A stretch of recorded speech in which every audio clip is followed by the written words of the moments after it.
I feel like Odell Beckham not only was tone deaf in that podcast, but it was kind of like, are you okay? Not only is it ridiculous that $60 million is not enough for you to like stretch across your life. Most Americans make 50, 60 bands per year.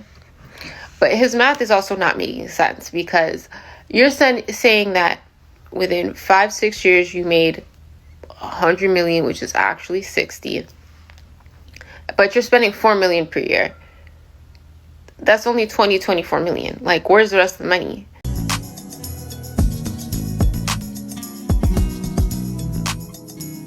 Welcome to the Common Sense Philosophy channel. Today's video is called 100 million is not enough. 100 million is not enough. I know everybody's been talking about it everywhere I go. Everybody's talking about what's going on with the football players saying, yeah, 100 million is not enough.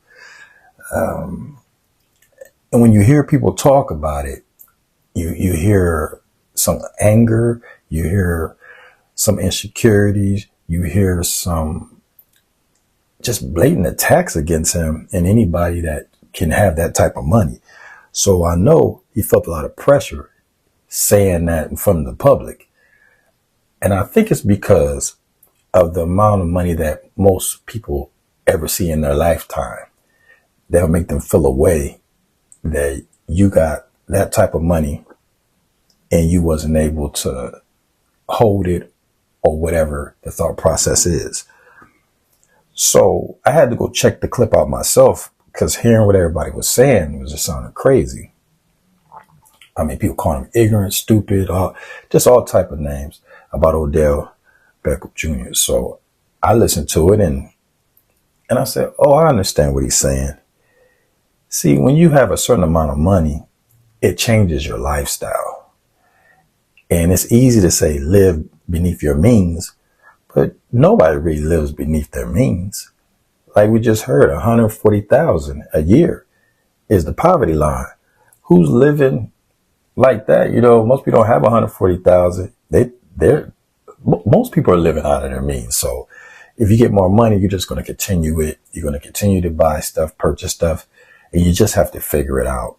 And it surprised me so many people that's yelling about financial literacy.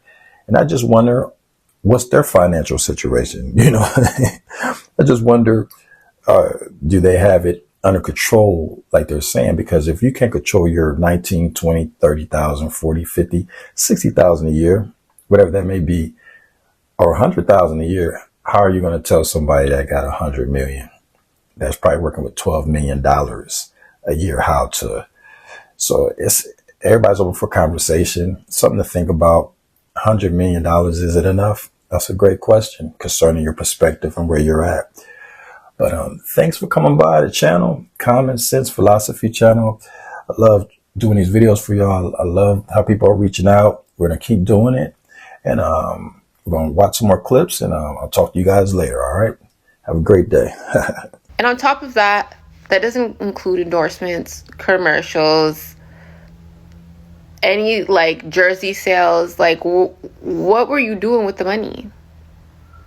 And like, you know, I understand like you like fly shit. I like fly shit too, but like eventually aren't you going to be like, okay, I need to like get a hold of this to get a financial advisor? I can understand like going from like being a normal person, right? And then you are blessed with all of this money and you don't know how to manage it, right? Because how can you prepare to manage that much money going from a regular person to having that type of wealth and access? I'm just not understanding how, like, even if you dwindle down to like 30 million, which is still insane money, like, how come you're not like, okay, like, let me hire someone to help me invest this money, even put it in an IRA, put it in a high yield savings account? Like, I just don't understand. Like, does he not have any investments? Like, where did all that money go? I just feel like it's also bad timing, like I said, because there's a lot of people who just lost their SNAP benefits and are dealing with food insecurity, and you're like, 100 M's isn't that much. It just sounds so ridiculous. Odell Beckham Jr., I think he's lost it. I really think he's lost it. If you don't know what I'm talking about, there's a viral clip going around of him saying that, $100 million wouldn't last a lifetime, and he doesn't understand how he could survive off that or whatever. This man played professional football, right? Something most young black men in the hood that grew up playing football dream of doing. Going to the NFL, going to the NBA. Not many people make it. Hell, not many people make it to the college level. You got to the NFL, bro. Now, I don't know where he got this idea about $100 million, because $100 million to the average American, especially nowadays with how the economy is going, that sounds like life-changing money because, well, it is. The average person would love to have $100 million contract, 5 years. You know what I'm saying? If you really want that shit to last, there's like one thing, like at least this is what I would do personally, right? Just live below my means and figure out ways where you can put your money here and there so you get taxed a lot less, just like the super rich do. Do you need that Bugatti? No. Do you need that Rolls Royce SUV? No, you don't. Do you need a big house with 700 rooms in it? No, you don't. No, you don't. You don't have to buy those things. You don't have to buy the Gucci. You don't have to buy the Louis Vuitton. You don't have to buy any of those super high-end luxury brands. You don't have to buy that shit.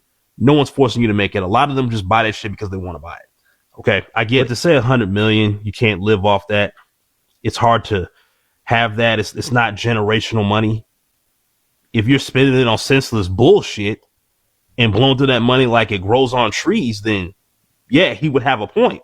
I always explain this to people, like, bro, you give somebody a 5-year, $100 million contract, right? What is it really? It's 5 years for 60. You're getting taxed. Do the math.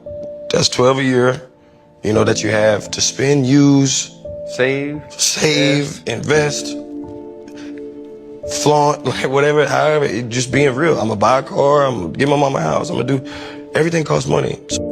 Damn.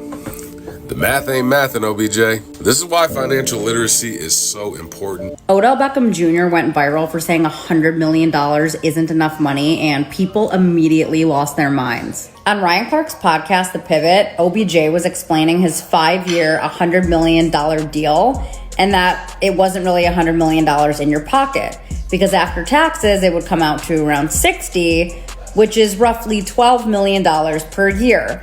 He then said, you've got to spend it, use it, save it, invest it, and flaunt it. And that word right there, that's what really set people off. Because fans heard $100 million isn't enough and thought, entitlement, tone deaf, out of touch. But the truth, OBJ didn't sound rich. He sounded lost. He wasn't saying I deserve more money. He was showing how different life looks when lifestyle grows faster than structure. Because once you stop hearing millionaire and start seeing the lifestyle, it all makes sense. Designer everything. Cars, jewelry, dating celebrities, living like a brand instead of a man. When you build your whole identity on being seen, that's when your money starts working for your image, not for your future. And that's when $100 million can really feel like nothing. Not because it is, but because it's being burned for validation, not for building freedom. So no, $100 million isn't not enough, but no guidance, no discipline, and no real financial voice in the room, that'll make any amount of money disappear.